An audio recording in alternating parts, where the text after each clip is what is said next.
Graça e paz, queridos. Amém. Glória a Deus. Procura o seu lugar. O Senhor é bom. Amém? Ele é bom sempre.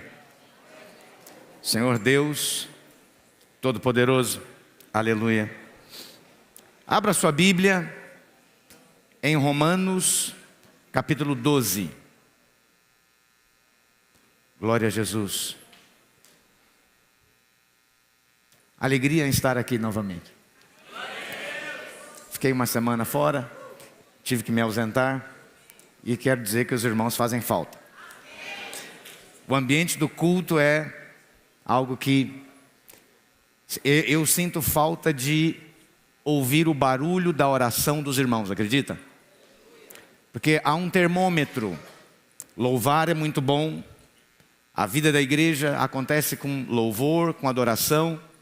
Mas o barulho de oração é um barulho diferente.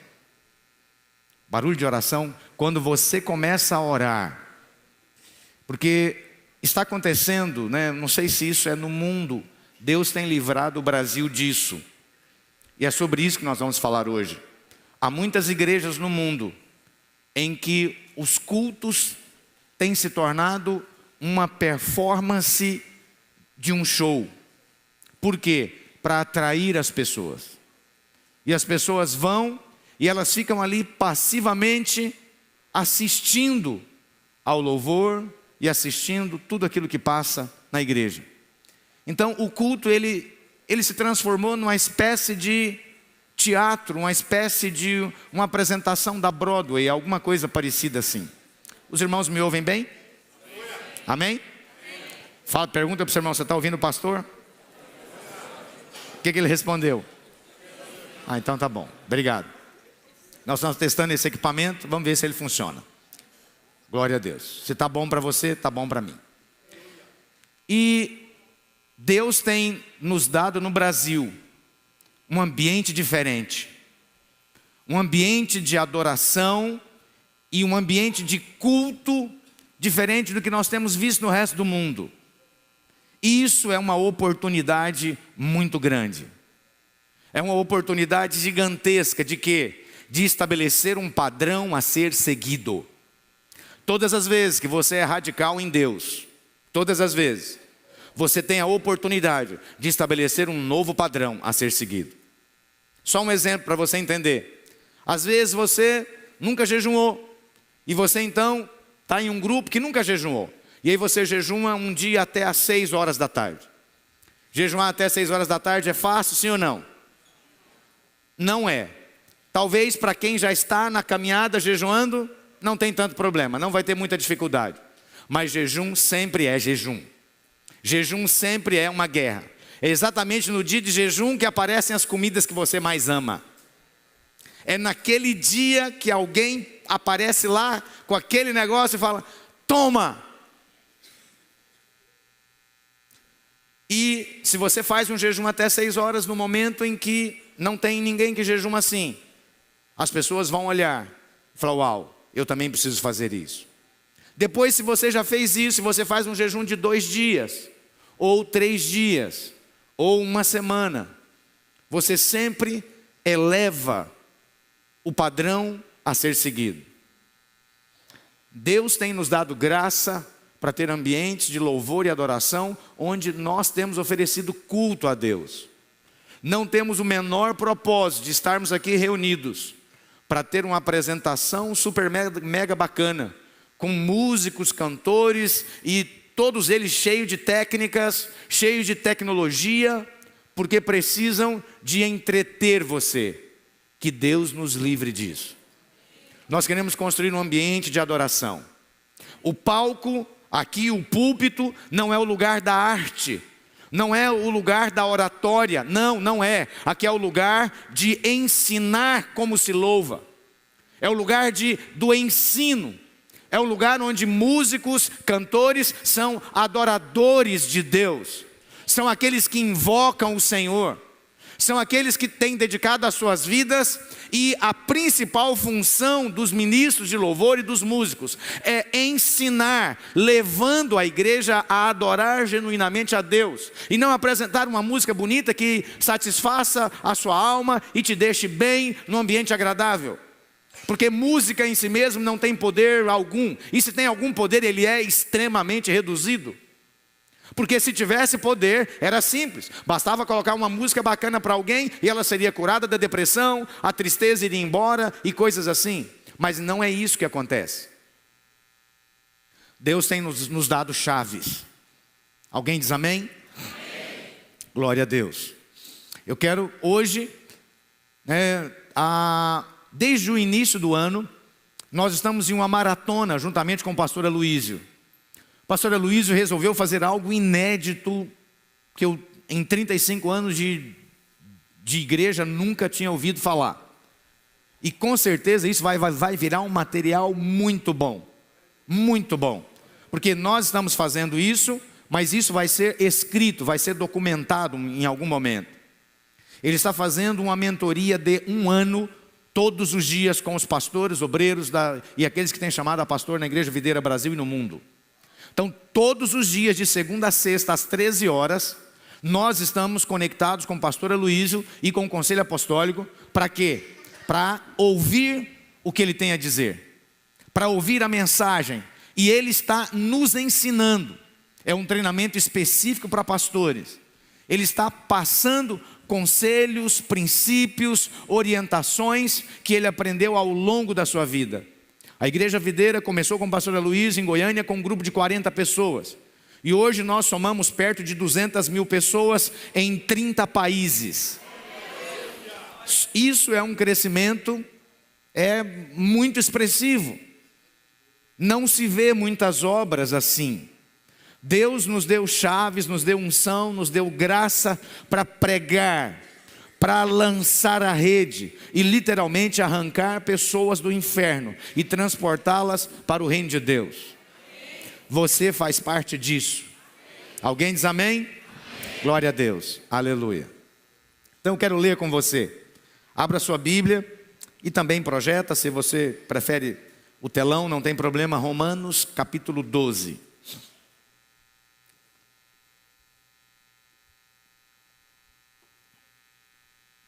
Consegue projetar? Ok, obrigado. Eu, não sei se você sabe, compramos uma Bíblia grande para cá. Com essa Bíblia aqui até os cegos leem, pode ter certeza. E compramos ela grande de propósito. Então, se porventura você quer vir aqui no prédio, em algum momento você precisar de ler a palavra, ela vai estar aqui sempre.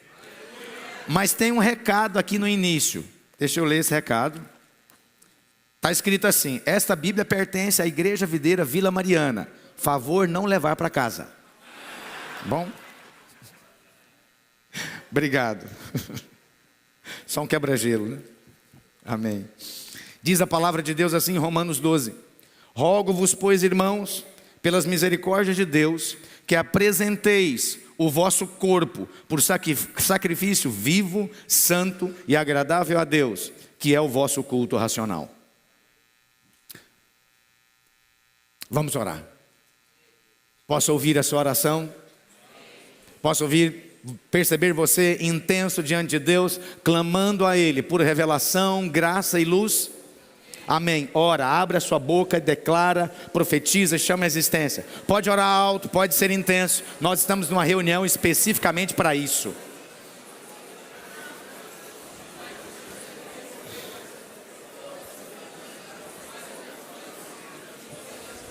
Pai, nós te agradecemos por tudo que o Senhor tem nos dado, por tudo que o Senhor tem nos feito.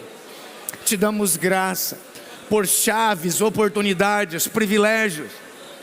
Pai, que o teu povo, que a tua igreja esteja cada vez mais no centro da tua vontade, com revelação, com entendimento, graça, luz, renunciando tudo aquilo que não é teu, todo entendimento humano, natural e terreno, para dar lugar àquilo que é celestial, divino, espiritual, porque nós precisamos da tua luz.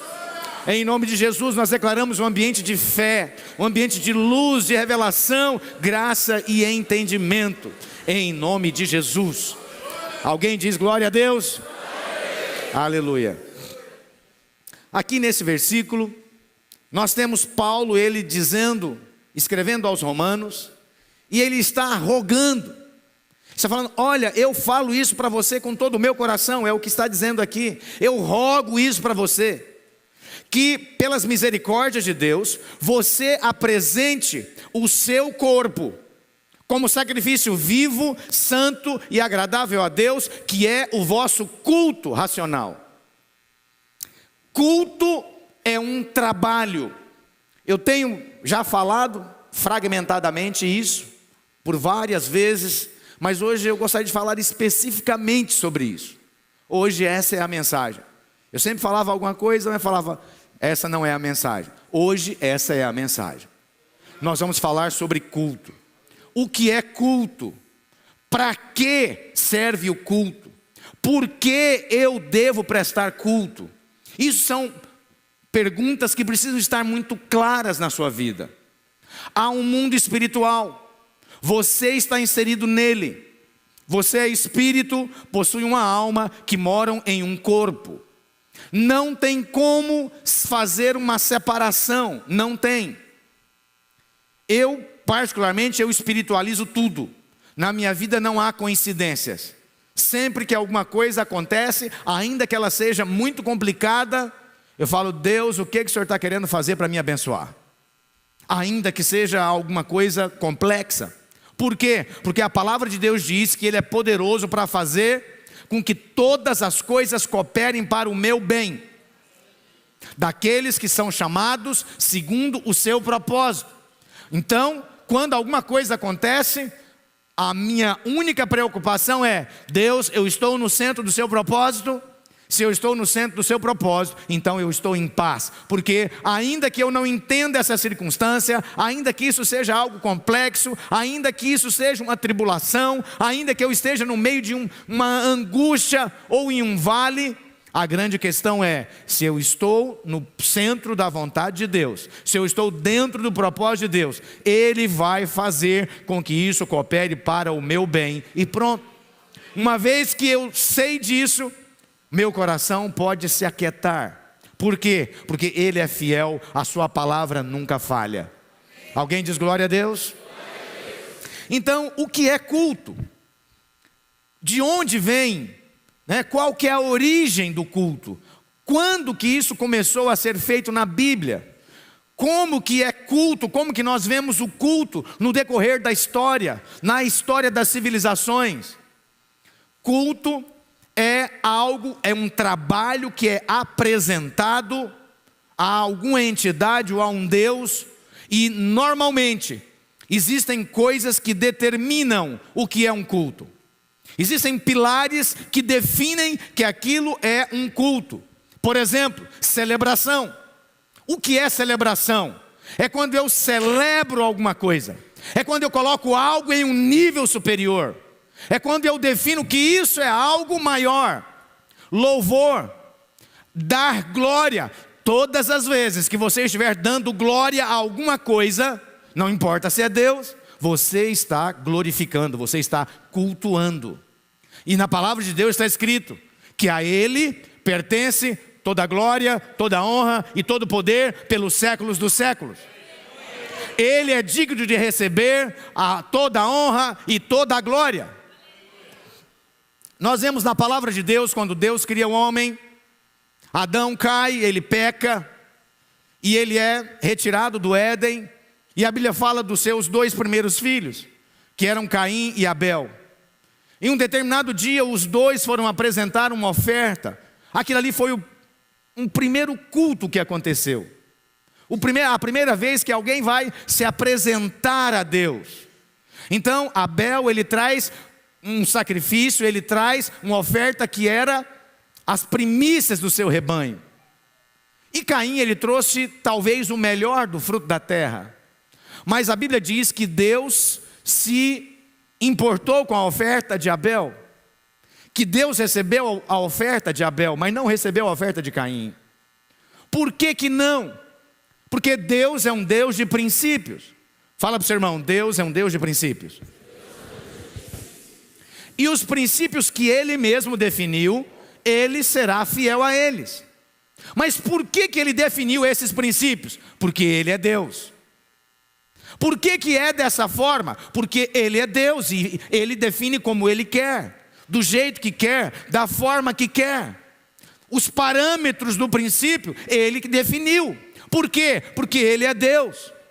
E se eu quero ser abençoado, eu preciso de me atentar a esses princípios. Porque todas as vezes que eu ando dentro dos princípios da palavra de Deus, a minha vida irá bem, haverá prosperidade, haverá coisas boas. É impossível a sua vida dar errado se você andar dentro dos princípios da palavra de Deus. Pastor, eu andei e deu errado. Mentira, você não andou, você se enganou. Por quê? Porque quando você anda dentro dos princípios da palavra de Deus, não há possibilidades. Ainda que você tenha problemas, ainda que coisas aconteçam, ainda que haja decepções, a sua vida estará muito melhor do que se você não tivesse aplicado esses princípios na sua vida. Alguém diz amém? Amém. Então, foi pela primeira vez que alguém ofereceu algo. E Caim, ao ser reprovado, ao invés dele corrigir o seu problema, porque Deus disse para ele, falou, olha, o pecado está à porta, o seu desejo é contra ti. E Deus, em outras palavras, falou para ele, conserta o sacrifício e eu também vou receber a sua oferta. Por quê? Porque o princípio estava errado. Porque o princípio de Deus Deus sempre quer as primícias. Porque o primeiro é de Deus. Nós já falamos sobre isso aqui outras vezes. Às vezes nós temos a intenção de dar o melhor para Deus. Isso é bom, amém? Você querer dar o melhor para o Senhor, isso é ótimo. Mas não está escrito isso na palavra de Deus. Deus definiu que o melhor, na verdade, da terra é para quem? É para você. Deus disse, se quiserdes e me ouvirdes, comereis o melhor da terra. Então o melhor da terra, na verdade, Deus não disse que seria dado para ele, que era para dar para ele, mas Deus disse que era para ser dado para ele o primeiro. Honra o Senhor com os teus bens e com as primícias de toda a tua renda, e se encherão fartamente os teus celeiros e transbordarão de vinho os teus lagares. Esse é o mandamento.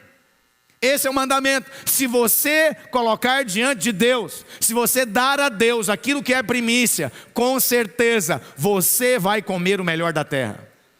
Pastor, mas isso não está acontecendo comigo. Anda no princípio e você vai ver com os seus olhos o mar se abrir diante de você. Por quê? Porque Ele é fiel para cumprir a sua palavra. Ele não é homem para que minta. Ele é Deus. E a sua palavra é eterna e ela não muda. Certo dia eu tive um problema. Aconteceu algo que eu havia falado há anos e anos atrás. E eu nem me lembrava que tinha falado. E alguém se lembrou disso. E isso gerou um problema. Só que já tinha passado do tempo, o tempo judicial, né, o tempo jurídico da pessoa recorrer. Era um negócio que tinha feito, eu falei que ia fazer e não fiz. Mas já tinha passado o tempo jurídico. O tempo que alguém tem para requerer comissões e acertos e negócios são 5 anos. Depois disso a pessoa perde o direito. Já tinha passado esse tempo. E essa pessoa veio requerer isso. E eu fui orar. Porque dentro da lei não havia mais direito. E eu falei, Deus, o que eu faço? E Deus me disse o seguinte, a minha palavra é eterna. Quantos anos vai durar a sua? Na hora eu falei, está resolvido. Não tem que se conversar absolutamente mais nada. Está resolvido. E nós acertamos. A palavra de Deus é eterna. Ela não muda. Quanto mais nós nos aproximamos de Deus, mais nós nos tornamos parecidos com Ele. Falou algo, faça. Falou o que vai fazer, ainda que tenha prejuízo. Qual que é a forma de resolver? Se não, converse com a pessoa, olha, eu falei, estou nessa situação, o que nós podemos fazer? Não deixe que alguém vá a juízo diante de você dizendo, ele falou e não fez, ele mentiu, ele disse uma coisa e fez outra. E eu falei, Deus, por que o Senhor está fazendo isso? Ele falou assim, porque eu estou passando um pente fino na sua vida. Eu falei, então passa mesmo, passa logo. Não quero que tenha nada esquisito ou qualquer outra coisa que eu sinceramente havia esquecido disso. Mas Deus não se esquece. Tem coisas que nós precisamos de voltar e resolver, restituir e amém. E eu fiquei feliz porque mais uma coisa resolvida. E fiquei em paz. Alguém diz amém? Amém. A palavra de Deus é eterna. Ela não muda. Ele definiu os princípios. Mas Caim, ao invés de consertar o problema, o que ele fez? Ele resolveu matar o irmão. Assim, algo que completamente enlouquecido.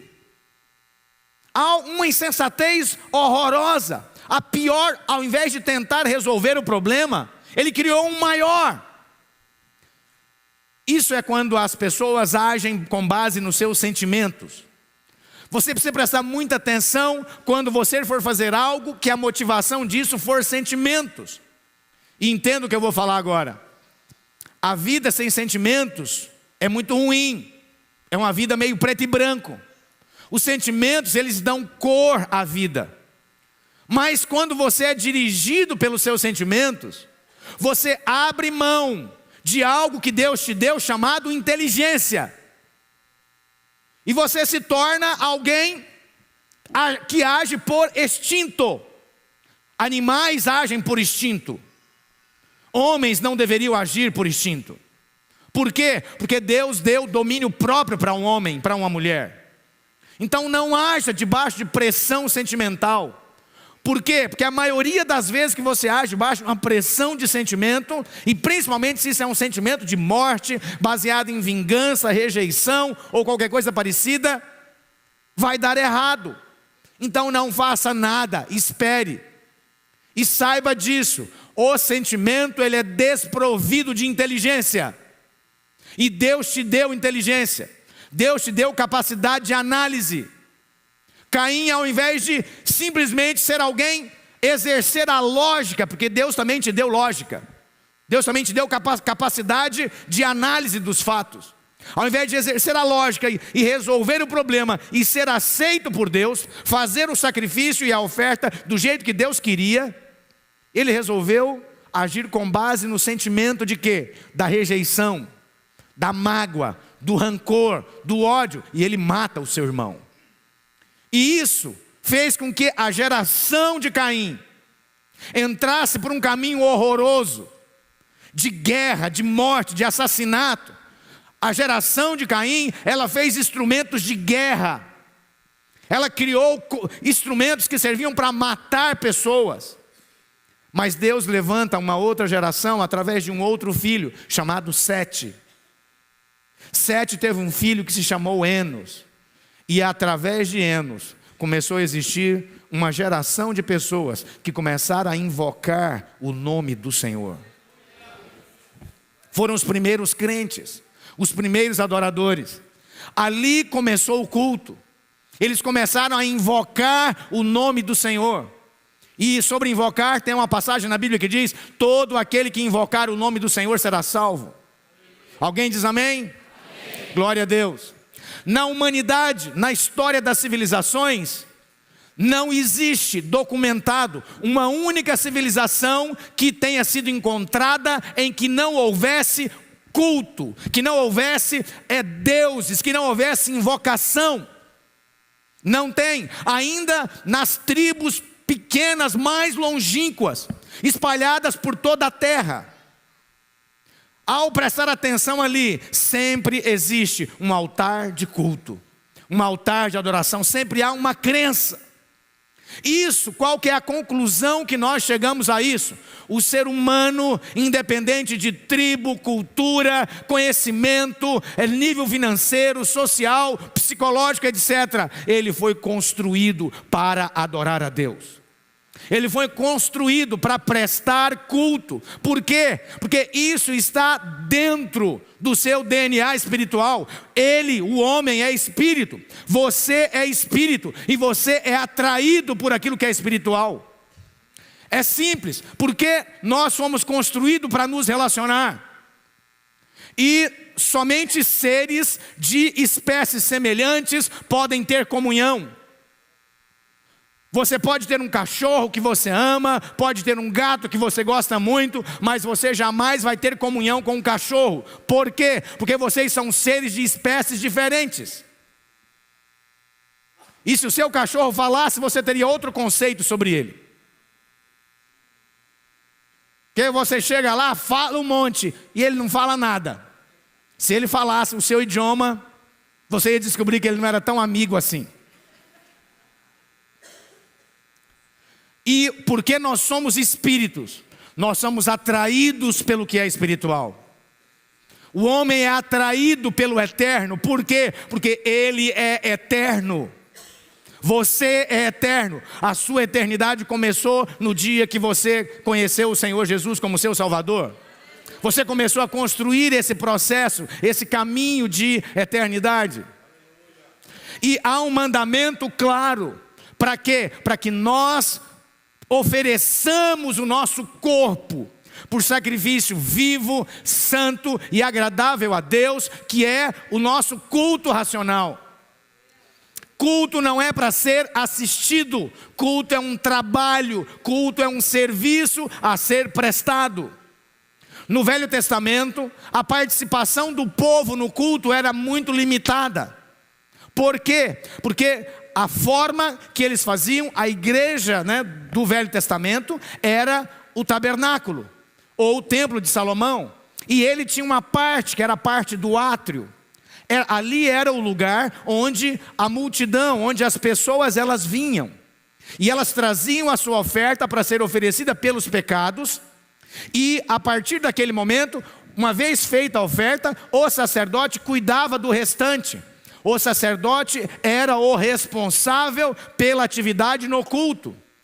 Na nova aliança, a Bíblia diz: vós, porém, sois raça eleita, nação santa, sacerdócio real, povo de propriedade exclusiva de Deus. Você foi promovido a sacerdócio real. Você é o sacerdote. E a função do sacerdote é se envolver completamente, se consagrar completamente ao trabalho do culto. Fala para o seu irmão: você é um sacerdote. Se posicione. Eu já falei para os irmãos que eu não sou um homem de muitos filmes, Sempre brinco aqui. E que é meio terrível assistir um filme comigo. Mas volta e meia eu dou umas viajadas na minha mente e idealizo alguns filmes que deveriam existir, que deveriam estar passando nas televisões e nos canais da Netflix e etc.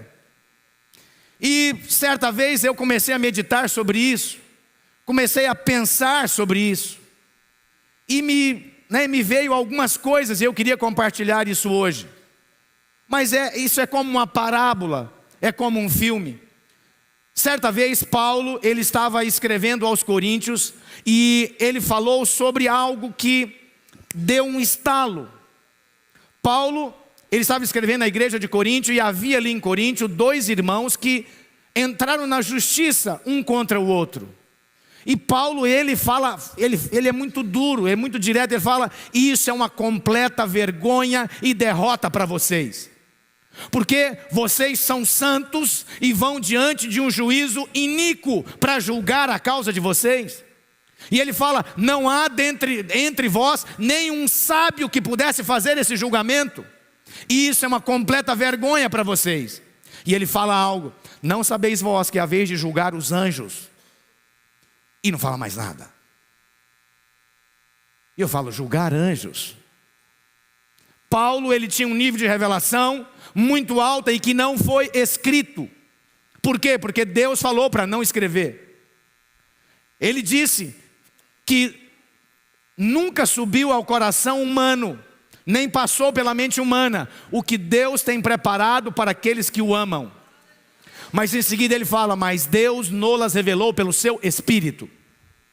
E ele fala que ele foi arrebatado até o 3º céu e viu coisas inefáveis que não é lícito contar ao homem. Então ele viu coisas que ele não escreveu. Não era propósito de Deus que ele escrevesse. Mas ele diz nesse texto de Coríntios que nós haveremos de julgar os anjos. E aí fica a pergunta: quais anjos nós haveremos de julgar? Quais são esses anjos? E aí que entra, esse aí é o início do meu filme. O início de um filme que passou pela minha cabeça. Eu não tenho a completa base bíblica para ele, e você nem precisa de concordar com ele não é uma verdade absoluta. Mas existe algo que isso falou muito comigo, isso mexeu comigo. Vamos imaginar a seguinte situação: antes de Deus criar o homem, tudo já estava criado no céu. Biblicamente nós podemos concluir que Deus criou os céus antes de criar o homem. Deus criou anjos, demônios, querubins, serafins antes de criar o homem. O homem foi a última criação de Deus. E Deus criou o homem e colocou em um jardim. E antes de Deus criar o homem, houve a queda de Lúcifer. E a Bíblia ela é muito clara em dizer quem é Lúcifer. Lúcifer é o pai da mentira, é o acusador das nossas almas. E diz que ele nos acusa diante de Deus de dia e de noite. Ele é aquele que quer a nossa destruição. Exatamente o oposto de Deus. Deus enviou o seu Filho para remover toda a culpa, toda a condenação da sua vida. O diabo é alguém que sempre vai colocar culpa e condenação na sua vida. Toda palavra que alguém falar sobre você ou para você, que tem a ver com culpa e condenação, rejeite-a no nome de Jesus. Por quê? Porque é o próprio Deus que tem toda a autoridade do mundo, e era o único que poderia fazer isso. Ele enviou o seu Filho para que a sua culpa e a sua condenação estivesse sobre ele.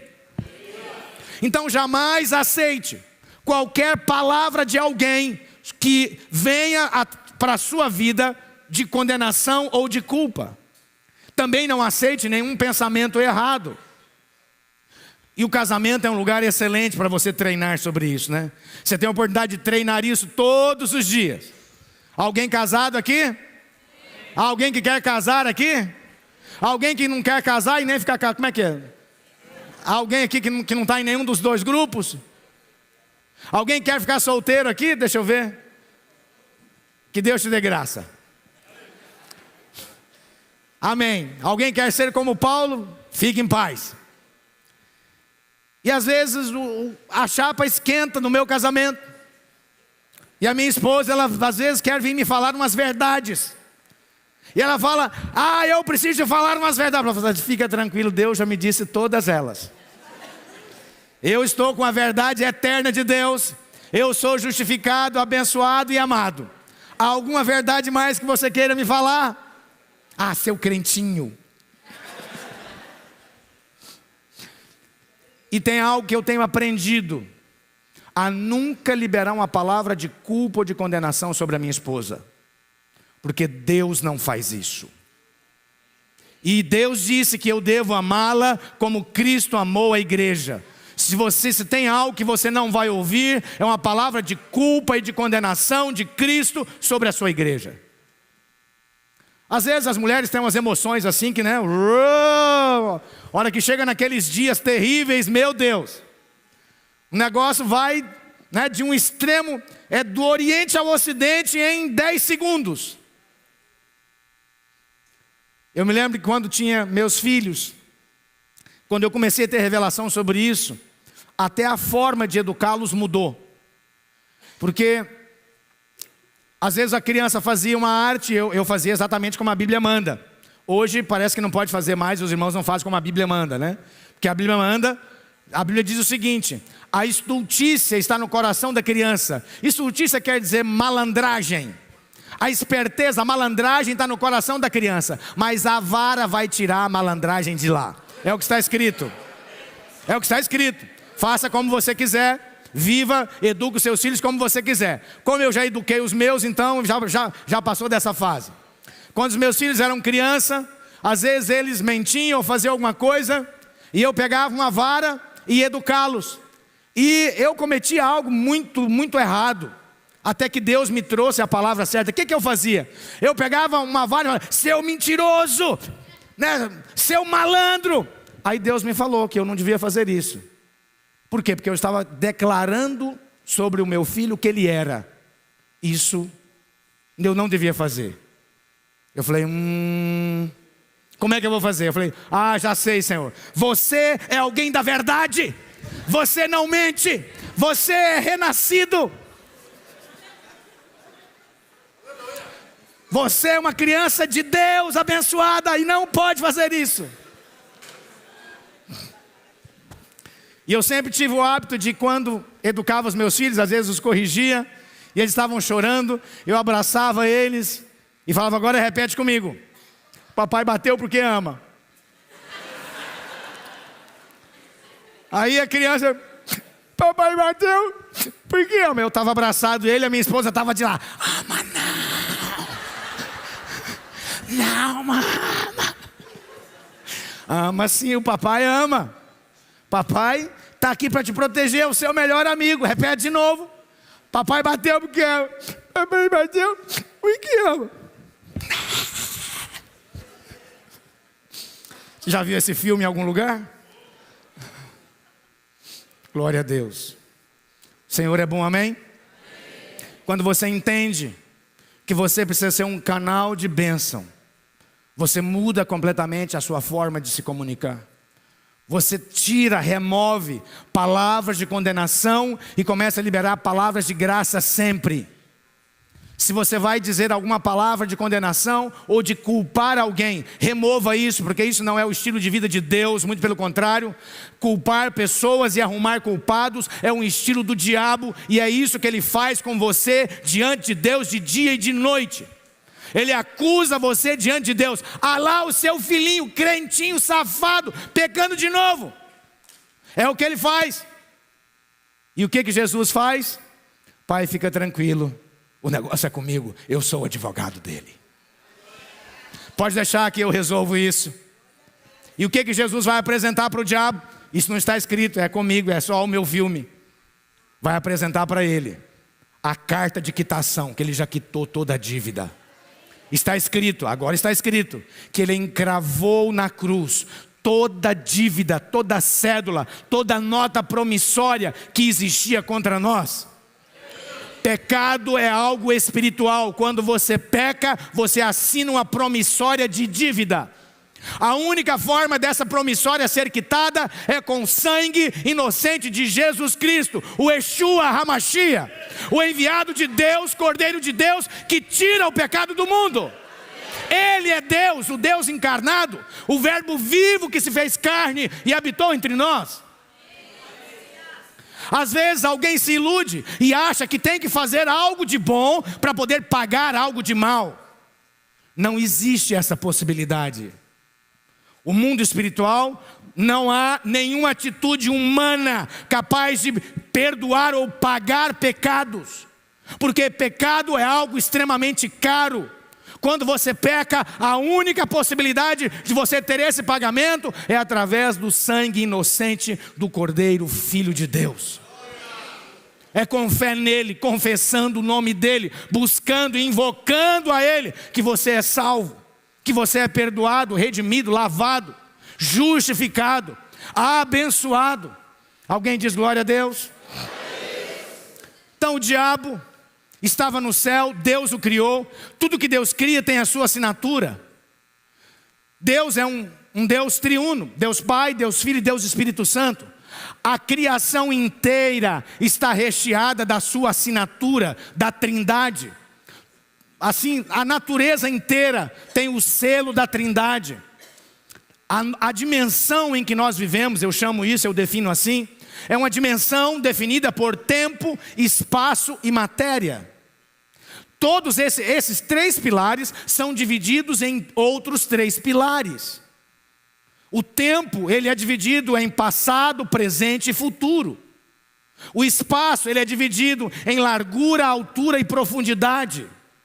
A matéria, ela tem três estados, que é o líquido, sólido e gasoso. A menor partícula da matéria descoberta até hoje é o átomo. O átomo, ele é formado basicamente de três partes: prótons, nêutrons e elétrons. O homem, ele é um ser triuno. Ele é espírito, alma e corpo. Até a ciência definiu e dividiu o corpo em 3 partes principais: cabeça, tronco e membros. A sua alma, ela também é dividida em 3 partes, o seu espírito da mesma forma. Deus colocou a sua assinatura em tudo que Ele fez.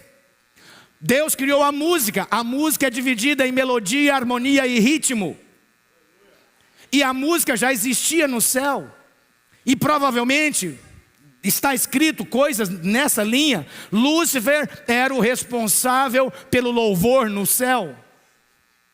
Ele era o maestro. Muito provavelmente, isso não está escrito, mas muito provavelmente havia uma trindade abaixo de Deus, que poderia talvez ser formada por Miguel, Gabriel e Lúcifer. Mas um determinado dia, Lúcifer ele decide se rebelar. Ele se rebela contra Deus.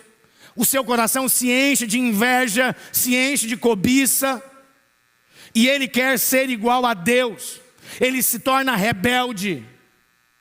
E Deus o rejeita, Deus o reprova e vai e expulsa ele do céu. E agora entra o meu filme. Porque eu fico imaginando, tomando por base que o diabo é o acusador das nossas almas. E o diabo é alguém com milhares, milhões de recursos da linguística, da argumentação. Você sabe muito bem disso. Você sabe como que você é tentado e quais os níveis de pensamentos recursivos vêm até a sua mente para te levar ao pecado. O diabo, ele é o acusador, ele é o pai da mentira, e ele faz isso desde o princípio. Mas ele estava lá, agora sendo expulso do céu. E eu fiquei imaginando o que o diabo falaria para Deus. Uma vez sabendo que ele é esse cara, ele é esse acusador, ele iria acusar Deus. E agora entra o diálogo que eu imagino entre Deus e Lúcifer. E o diabo, uma vez que Deus o repreende e o rejeita, ele fala: calma, espera aí. Você não pode ser maquiavélico e injusto desse jeito. Você já conversou com um adolescente que se acha no direito de conversar com você de igual para igual? Era Lúcifer com Deus. O espírito da rebeldia estava ali, encarnado em Lúcifer. O espírito da originalidade. É preciso tomar muito cuidado quando você quer ser original em tudo que você faz. Tome muito cuidado quando tiver excentricidade beirando a sua vida. Certa vez eu fui testar uma caixa de som nos Estados Unidos, eu estava comprando elas para a gente usar nos nossos encontros. Comecei a viajar para lá, conheci um som bacana e queria trazer. E eu fui numa loja testar e falei para o cara: eu quero testar aquela ali.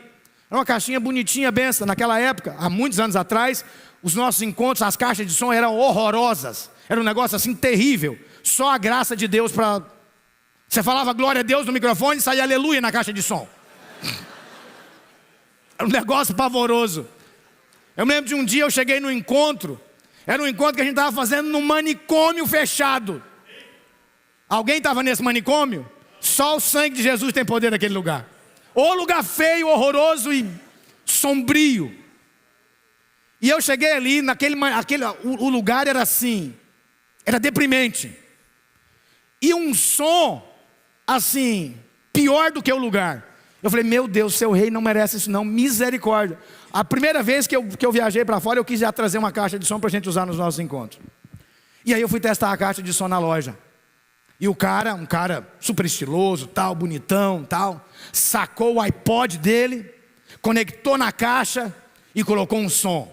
Pensa um som bom, pensa um som bacana. Eu falei: uau, que música boa. De quem é essa música?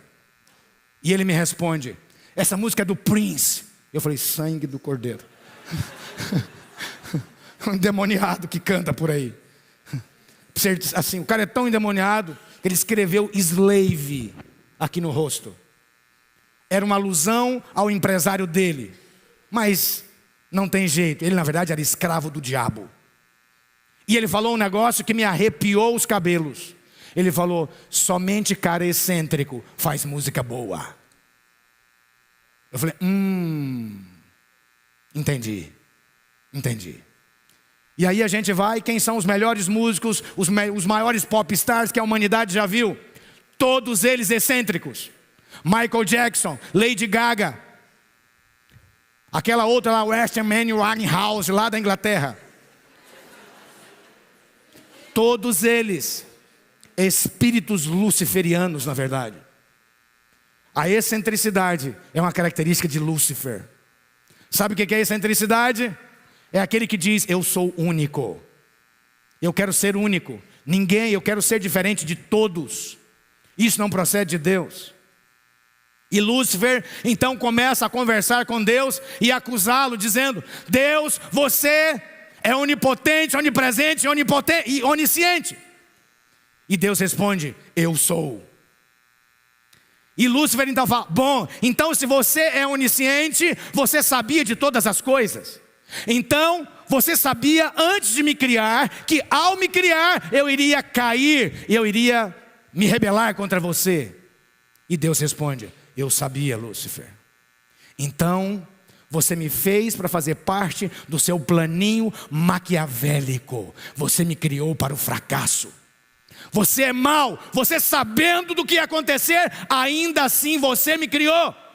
Você é alguém maquiavélico que me criou para fazer parte desse plano horroroso seu.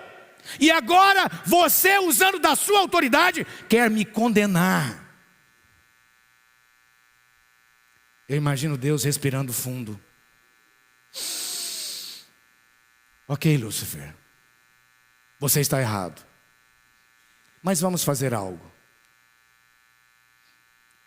Você teve oportunidade de contemplar a minha face. Foi criado com todas as propriedades para você ser alguém que ministraria o louvor e cuidaria da adoração no céu. E mesmo conhecendo a minha face, mesmo me contemplando face a face, você resolveu se rebelar contra mim. Você resolveu deixar o seu coração se encher de rebeldia. Mas vamos fazer algo. Abra um parênteses. Você já parou para pensar por que o diabo te odeia tanto? Por que o propósito do diabo é te destruir? Você pode pensar, por que eu fiz para esse demônio? Por que esse cara não larga do meu pé?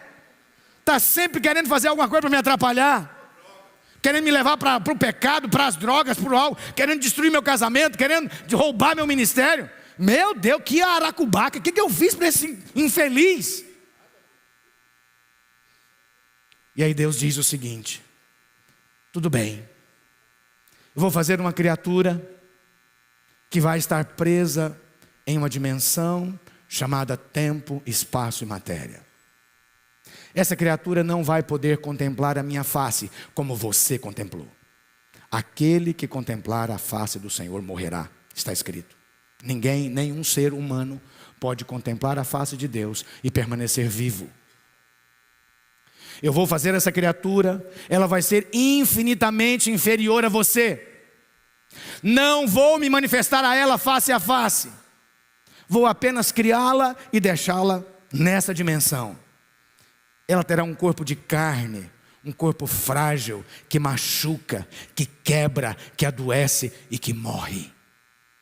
Mas tem um detalhe: se esta criatura espontaneamente decidir me adorar, prestar culto e fazer o trabalho que você deveria fazer e não fez, você será condenado. Essa criatura vai ser usada e ela mesma vai te condenar um dia neste juízo. E aí, naquele momento, eu fico imaginando, Deus vira uma enorme ampulheta e diz: começou o time. A partir dali, o homem é criado e começa uma guerra por aquele que você presta culto. Certa vez eu vi um evento, eu estava participando de algo e vi um evento, e aquele evento me chamou muita atenção. Aquele evento, na verdade, depois eu fui perceber, era um culto. E ele acontecia em um prédio para cerca de 80 mil pessoas. E era um culto muito poderoso. E naquele evento, as pessoas elas passavam, assim, elas tinham muita expectativa. Elas falavam sobre o culto que aconteceria. E eram cultos que aconteceriam praticamente todas as semanas. E elas durante a semana, elas estavam empolgadas, geravam expectativa para aquele culto específico. E no dia do culto, no domingo ou sábado, o culto ia começar em um determinado horário, mas elas faziam questão de chegar horas antes do culto. E nesse momento, aquele lugar já estava completamente cheio. Antes mesmo do culto começar, as pessoas elas entoavam louvores que poderia ser ouvido a quilômetros de distância.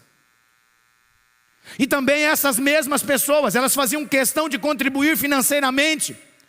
Alguns com planos financeiros mensais, para quê? Para bancar aquele lugar, porque aquilo era tudo que elas queriam, porque elas queriam se envolver, e de forma que as suas vidas estivessem envolvidas com aquilo, e elas queriam dar recursos para que aquilo funcionasse e fosse uma maravilha.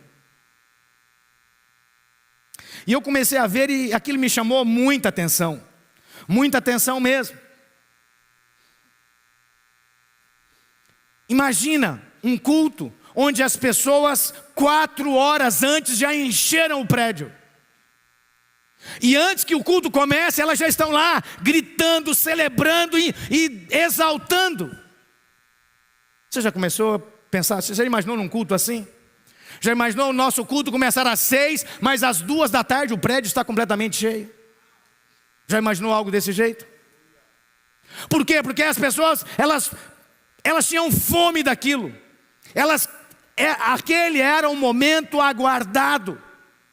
A expectativa da semana era algo power, porque aquilo era muito importante para elas. Então elas iam, e tudo que elas queriam era estar ali. E os participantes do culto, eles eram completamente fervorosos, pulavam, dançavam, gritavam. Mas sabe de uma coisa? Eu não estou falando de uma igreja.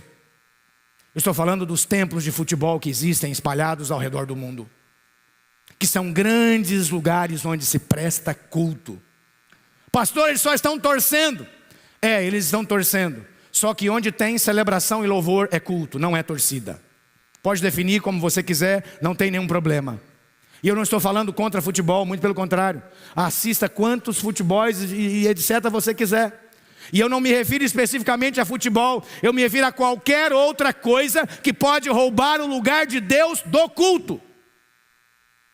Porque onde você coloca o seu coração e as suas emoções, cuidado, porque você pode estar prestando um culto àquilo. Nesse caso, o que acontece? Pessoas aguardam com expectativa, e eles estão ali gritando, exaltando os jogadores, celebrando. Onde tem celebração e louvor é culto. Preste atenção nisso. E às vezes o que nós fazemos? Nós cometemos o equívoco horroroso de quê? De cultuar no futebol e assistir o culto à igreja. Aí nós vemos para cá e temos aquela postura passiva e religiosa, compenetrada.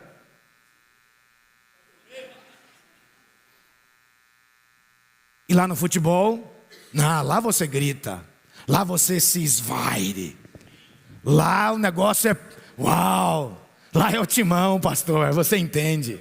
Entendo. Lá é o seu lugar de prestar culto.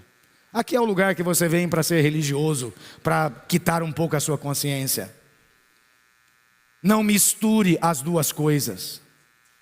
Nada contra você assistir futebol, vôlei, Olimpíada ou qualquer outra coisa. Mas a Bíblia é clara: culto deve ser prestado única e exclusivamente a Deus, porque Ele é digno de receber toda a honra, toda a glória e todo o louvor. Eu já contei essa história, mas quero contar de novo. Depois dos 50 você ganha o direito de ser repetitivo. Alguém diz amém? Fala para o seu irmão, você vai chegar lá, fica tranquilo.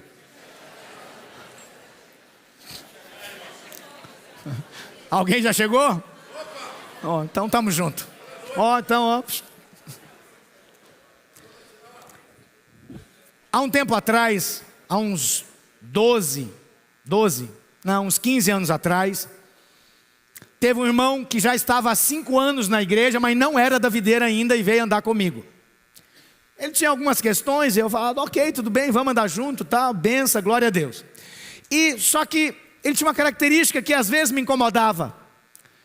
A hora que estava aquele mover, aquele poder, todo mundo pulando, dando glória a Deus, ele estava lá, naquela posição. Eu falei, nossa, mas que estranho, Deus fazendo mal mover, irmão. Mas cada um, né? Eu sei que Deus age de forma diferente nas pessoas. O que acontece quando Deus se manifesta na sua vida? Alguns choram, outros riem, outros caem no chão, outros dão, né, uns negócios, aleluia. Eu prefiro ficar perto de gente que sente Deus rápido. Eu prefiro ficar perto de gente que é sensível a Deus e que percebe a oportunidade rápida. Você quer melhorar o seu louvor? Fica perto de gente que louva. Pega um irmão que na hora do louvor ele está, fica perto dele. Ou você entra na dele ou você não vai conseguir ficar. Ou você vai ser contagiado pelo mesmo Espírito que está sobre ele, ou você não vai conseguir ficar perto dele. Por quê? Porque nós somos influenciados pelo ambiente. Você é um agente você recebe influência e também influencia. E às vezes ia para o encontro, e lá no encontro, aquele mover, poder, batismo do Espírito Santo, irmão, você tem alguma coisa fora do lugar, tem alguma coisa errada. Eu conversei com ele, né, sem entrar em muitos detalhes. Falei, não, eu sou assim mesmo. Não, tô louvando a Deus, estou bem, estou tranquilo, estou aqui compenetrado no Senhor, amém. Isso foi até um dia em que eu fui fazer a gente teve um discipulado na casa dele. Era um almoço, um dia de sábado. E o que aconteceu depois do almoço? O timão foi jogar, aleluia. Era acho que São Paulo e Corinthians estava jogando. E é sempre um clássico, né? Quando São Paulo e Corinthians jogam. Então, pelo menos as pessoas dizem que é clássico. Eu não sei qual que é a classe que está lá, mas... E daí, o time foi jogar. Ele ficou sentado. E eu percebi algo diferente. Aquela reverência que ele tinha, aquela compenetração, assim, começou a dar lugar a outras coisas.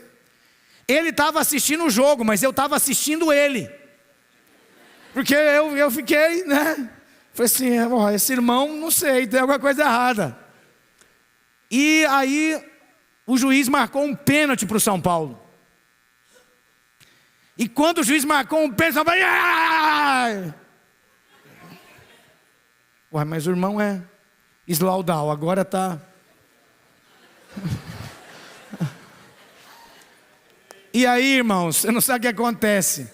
O jogador do São Paulo, que eu nem lembro quem era, errou o pênalti. Mano, quando aconteceu isso, aí ele estava lá vendo e eu curtindo a cena. E ele estava sentado lá e tal, já preparando para dar o grito da vitória. E aí o jogador erra. Irmãos, naquela hora, ele levantou e falou, perna de pau, jogador ruim, como é que erra? É ruim demais. Eu olhei assim, ou manifestou ou foi batizado. Alguma coisa aconteceu.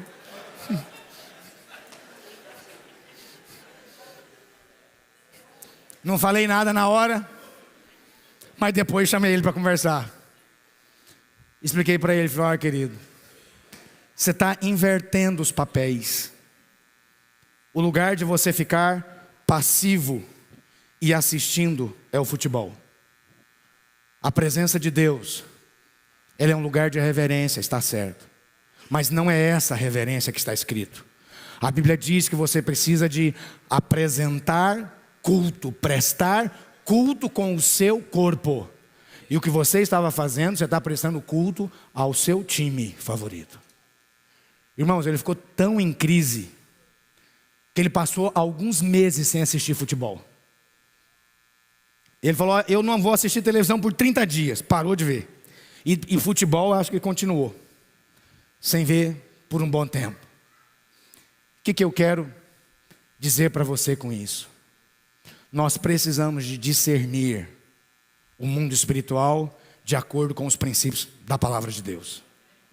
Jamais aceite vir para o culto e ficar numa postura passiva, como se você estivesse aqui apenas para assistir. Não venha ao culto para assistir, porque se você está assistindo, você não está em um culto. Por quê? Porque culto é um trabalho. Já ouviu falar de trabalho de macumba? Aquilo é um culto. Aquilo é um culto, só que é um culto a uma entidade maligna. Aquilo lá é culto. É onde se faz um trabalho. E o que está escrito aqui, que culto é um serviço. Qual é o trabalho que você vem oferecer aqui na casa de Deus? Perdão, a casa de Deus é você. Qual é o trabalho que você vem oferecer no momento em que nós nos reunimos para apresentar culto? É o trabalho que você vem oferecer com o seu corpo, com a sua boca, com a sua expressão. Aquilo que você expressa determina onde está o seu coração. E onde estiver o seu tesouro, ali também vai estar o seu coração. Qual é o seu tesouro? Qual é a sua fonte de alegria? É Deus ou são as coisas desse mundo? Nada contra você assistir o que você quiser, meu querido. Não estou falando disso. Eu estou falando de fonte de alegria. A nossa fonte de alegria é o Senhor que fez os céus e a terra. É aquele que morreu no meu lugar. É quem me resgatou do inferno.